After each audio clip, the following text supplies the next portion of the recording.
جب آدمی پردیس میں ہوتا ہے تو اس کو ہمیشہ وطن ہی کی فکر ہوتی ہے. تو جو آدمی دنیا کے بارے میں یہ تصور کرتا ہے کہ وہ اس کا اپنا وطن نہیں ہے, اس کا ٹھکانہ نہیں ہے, تو پہلی بات تو یہ کہ اس کے جو آرزوئیں ہیں, اس کی جو خواہشات ہیں وہ بہت مختصر ہو جاتی ہیں, کیونکہ پردیس میں وہ اپنی خواہشات اپنے گھر بنانے اور اپنے دوسرے چیزوں کی طرف توجہ نہیں دیتا, بلکہ اس کی توجہ کس طرف ہوتی ہے؟ اپنے منزل, اپنے گھر کو, اپنے وطن کو واپسی کی طرف ہوتی ہے. اسی کا اسے شوق ہوتا ہے, اسی کا وہ خیال ہوتا ہے, اسی کی کوشش کرتا ہے اور اسی کے لیے وہ تڑپتا رہتا ہے, اسی کے لیے وہ بے چین رہتا ہے, اپنے وطن کے لیے وہ بے چین رہتا ہے. تو آرزوئیں اس کی بہت مختصر ہو جاتی ہیں. رسول اکرم صلی اللہ علیہ وسلم نے ایک لکیر کھینچی, پھر ایک لکیر کھینچی اور بتایا کہ یہ لکیر انسان کی عمر ہے, اور ایک لکیر اس سے بڑی کھینچی اور کہا کہ یہ انسان کی آرزو ہے. انسان کی آرزو انسان کو بہت زیادہ ہلاک کر دیتی ہے, کیونکہ انسان کی آرزو ہمیشہ اس کی عمر کی لکیر سے بڑی ہوتی ہے. انسان یہ سوچتا ہے, انسان کی آرزویں بہت ہوتی ہیں لیکن انسان کی عمر اس سے پہلے ختم ہو جاتی ہے. جیسا کہ کہا جاتا ہے کہ سامان 100 برس کا ہے پل کی خبر نہیں. سامان 100 برس کا ہے پل کی خبر نہیں. پورا شعر کیا ہے؟ سامان 100 برس کا پل کی خبر نہیں. جی ہاں, سامان 100 برس کا ہے پل کی خبر نہیں.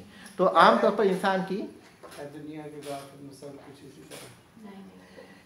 حالت یہی ہوتی ہے, انسان کی حالت یہی ہوتی ہے کہ ہمیشہ وہ جو سامان جمع کرتا ہے, جس چیز کو وہ آباد کرتا ہے, جس چیز کو آباد جو دنیا کو اس طرح کرتا ہے گویا ہمیشہ رہنا ہے, اور فکر کرتا ہے کم سے کم اس کی, یا پھر آرزو کرتا ہے, لیکن حقیقت میں اسے معلوم نہیں ہوتا کہ اگلا لمحہ کیا ہونے والا ہے.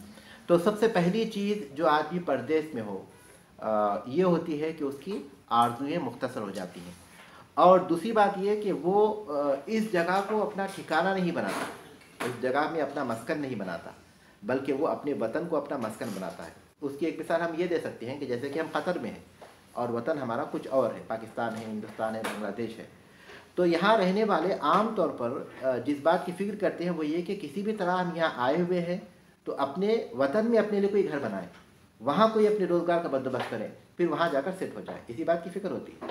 تو انسان حقیقت میں آخرت اس کا وطن ہے. تو یہاں جو آیا ہوا ہے کس لیے؟ تاکہ عمل کرے اور آخرت کو آباد کرے, کیونکہ وہاں جا کر اس کو ہمیشہ رہنا ہے. جیسے کہ یہاں ہم رہنے والے پردیس میں ہیں اور وہاں ہم کو وہاں رہنا ہے, تو دنیا میں جو ہمارا یہ حال ہے تو آخرت تو ہمیں ہمیشہ کا ٹھکانہ ہے. تو اسی طرح جو آدمی کسی پردیس میں ہوتا ہے تو وہ پردیس میں ہونے کے بعد اس کے باوجود بھی اس کا دل کدھر لگا ہوتا ہے؟ اپنے وطن میں لگا ہوتا ہے اور اس کو آباد کرنے کی کوشش کرتا ہے. تو اس طرح اس میں اس بات کی طرف اشارہ ہے کہ آدمی اپنی آرزوؤں کو مختصر کرے اور پھر دنیا میں اس قدر محنت نہ کرے کہ اللہ کی عبادتوں کو ضائع کر دے, اللہ کی عبادتوں کو ضائع کر دے, اور ایسے کہ گویا اس کو رہنا دنیا میں ہے. جو آدمی دنیا کو اپنا مسکن بنائے گا تو ظاہر ہے کہ وہ آخرت سے بے رغبتی کرے گا, لیکن جو آدمی آخرت کو اپنا مسکن بنائے گا تو ظاہر ہے کہ دنیا سے بے رغبتی کرے گا.